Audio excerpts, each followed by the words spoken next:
إخوان، السلام عليكم ومرحبا بكم دائما مع متابعة الملاعب التي سوف تستضيف كأس إفريقيا إن شاء الله.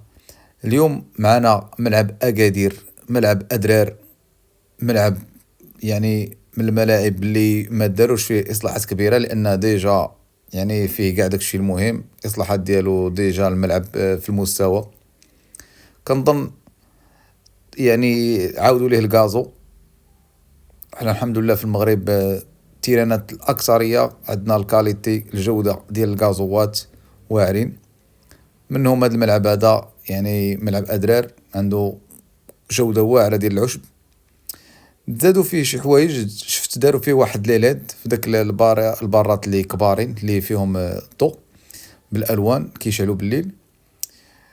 ملعب صراحة كان لونطوراج ديالو على برا اللي كان شي شوية سيء، كنظن كيخدموا عليه وخدامين عليه. عاودوا خدموا على المنصة الشرفية وعلى اللونج، خدموا على بزاف ديال الحوايج كيف كتشوفوا هنايا. يعني كيبان لك داكشي بالميكات، يعني عاودوا اللونج مزيان فيه صراحة. داكشي كيبان، شوف جليسات كيفاش دايرين، جليسات غادي يكونوا واعرين، لي ريستو. يعني الصراحة هادشي اللي كنفتقدوه في الملاعب المغربية ديالنا، ما عندناش هادشي كاع بتاتا. مقارنة مع الملاعب الأوروبية اللي كتلقى فيهم اللونج، فيهم الماكلة، فيهم كاع داكشي اللي يبغيه الإنسان.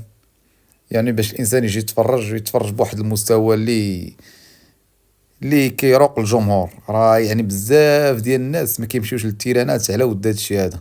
بزاف ديال الناس كيبغيو يمشيو للتيران ولكن ما كيلقاوش فيه داكشي اللي كيبغيو. يعني كيف كتشوفوا هنايا بلاصة فين كيبدلوا اللعابة، داكشي كيبان واعر. هانتوما كيف كتشوفوا عاوتاني هنا حتى الكوسانات لداخل وداك لي فوتاي كلشي جديد. زعما الصراحة الديزاين ديال الداخل لعبوا عليه مزيان.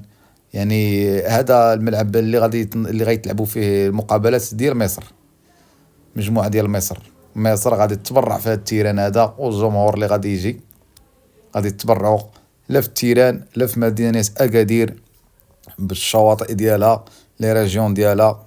كيف كتشوفوا عاوتاني هانت قاعة المؤتمرات ديال الصحافة، داكشي في المستوى. صراحة هادي قاعة زوينة، كيف كيبان داك اللون الخضر، داكشي ديال العود. صراحة داكشي أنيق بزاف. شوف عاوتاني الممرات كي دايرين، داكشي أنيقين الصراحة ونقيين ديال بصح. كنتمناو إن شاء الله يتزادوا لمسات أخرين عاوتاني حتى في التيران لداخل.